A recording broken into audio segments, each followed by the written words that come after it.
Assalamualaikum warahmatullahi wabarakatuh, sahabat Al-Hikayat yang beriman, marilah kita senantiasa membacakan sholawat kepada Nabi kita, dengan harapan semua urusan kita dipermudah oleh Allah dan dilapangkan rizkinya dengan sebab membaca sholawat, dengan bacaan Allahumma sholli ala Sayyidina Muhammadin. Dan jangan lupa bantu tekan tombol subscriber-nya, terima kasih. Dalam rangka bertaubat, rentenir tersebut tidak bisa melihat Ka'bah ketika sudah sampai di Mekah. Di perjalanan Alman Mulyana merekam video perjalanan menuju Masjidil Haram sambil mengisahkan tentang rentenir yang tidak dapat melihat Ka'bah.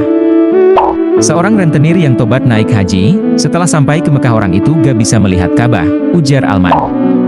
Datang jauh dari Indonesia, terus gak biasa melihat Ka'bah, dia ikut aja keliling-keliling tapi Ka'bahnya gak kelihatan, kata dia.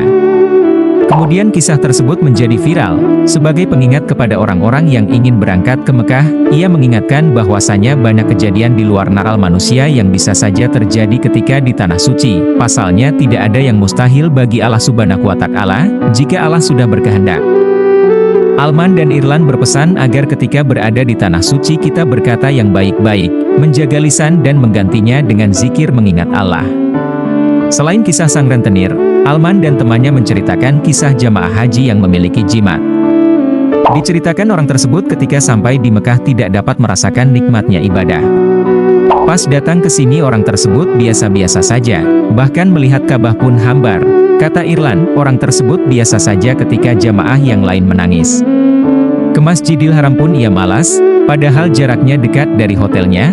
Ternyata orang tersebut menyimpan jimat di dalam dompetnya. Ketika dibuang jimat tersebut, barulah ia menangis sejadi-jadinya, dan menyadari kalau sedang berada di Tanah Suci Mekah. Belum lama ini Baby Romeo mengurai cerita tentang ibadah haji yang dia jalani tahun lalu. Suami Meisya Siregar itu mengungkapkan dirinya mengalami hal mistis saat melaksanakan ibadah haji. Kala itu, Baby Romeo sempat mengalami pingsan hingga terbangun ke dimensi lain. Sebelumnya, Baby Romeo dan Meisya Siregar berada di Makkah beberapa hari menjelang ibadah haji. Baby Romeo mengungkapkan saat itu tubuhnya terasa sangat lelah, hal itu lantaran dirinya yang kurang istirahat. Kita di Makkah sudah seminggu sebelum haji, karena kalap ibadah kan, jadi gue tawaf terus, ya mungkin lupa istirahat terus kecapean, kata Baby.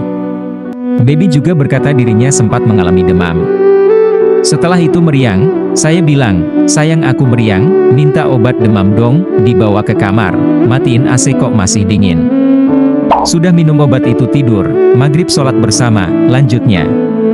Di malam hari, Baby terbangun dari tidurnya, dia kemudian berbincang dengan istrinya, mereka berencana mengunjungi suatu tempat di Madinah. Selain itu, mereka juga berencana memperpanjang waktu mereka di Tanah Suci. Pada saat itu, mereka tengah mencari hotel untuk menginap di Madinah, namun, tiba-tiba Baby jatuh pingsan. Berita itu nggak bohong, gue memang sudah pindah alam. Gue habis ngomong, sayang coba cari hotel yang nggak mahal, yang penting nggak terlalu jauh dari masjid. Tiba-tiba habis ngomong gitu nih kejadiannya cepat, tuturnya. Anehnya, Baby justru tak merasa hilang kesadaran saat pingsan, dia merasa dirinya masih sadar dan melihat istrinya dari jauh. Dia menyebut saat melihat Meisya, istrinya itu tampak kecil dari jauh.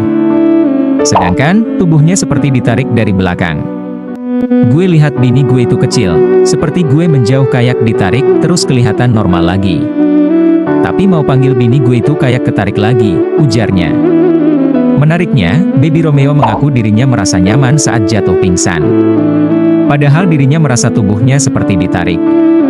Pas lagi proses gue ketarik itu kok enak banget ya, nyaman, dada tuh tenang gitu. Gue di hati ini ngomong kok enak banget ya Allah, akhirnya gue ikutin saja. Saking enaknya, kata Baby, ketika matanya terbuka, tubuhnya tiba-tiba berada di sebuah taman yang damai dan sepi. Di taman itu, Baby Romeo hanya sendirian, tak ada siapapun, hingga akhirnya dia dikagetkan dengan suara tawa anak-anak. Hal itu sontak membuatnya terbangun karena teringat dengan anaknya di rumah. Lagi enak ngelihatin, ada langit dan segala macam, terus gue dengar suara ketawa anak-anak, terus gue keingat anak, melek. Tiba-tiba bini gue lagi nampar-nampar, gue juga nggak tahu sudah di bawah sini, ucapnya. Meisya Siregar lantas mengungkapkan kondisi suaminya kala itu yang tiba-tiba jatuh pingsan. Menurutnya, sang suami tak sadarkan diri dan mengeluarkan suara dengkuran panjang. Lagi milih hotel tahu-tahu dia jatuh di karpet, terus ngorok 3 kali. Ngoroknya tuh panjang banget, kata Meisha. Meski Baby menuturkan cerita yang cukup panjang, Meisha justru berkata kejadiannya sangat cepat. Kejadiannya cepat, tapi dia ceritanya panjang. 3 kali ngorok, gak sampai 1 menit dia melek, ujar Meisha Siregar. Wallahu a'lamu bishawab. Wassalamualaikum warahmatullahi wabarakatuh.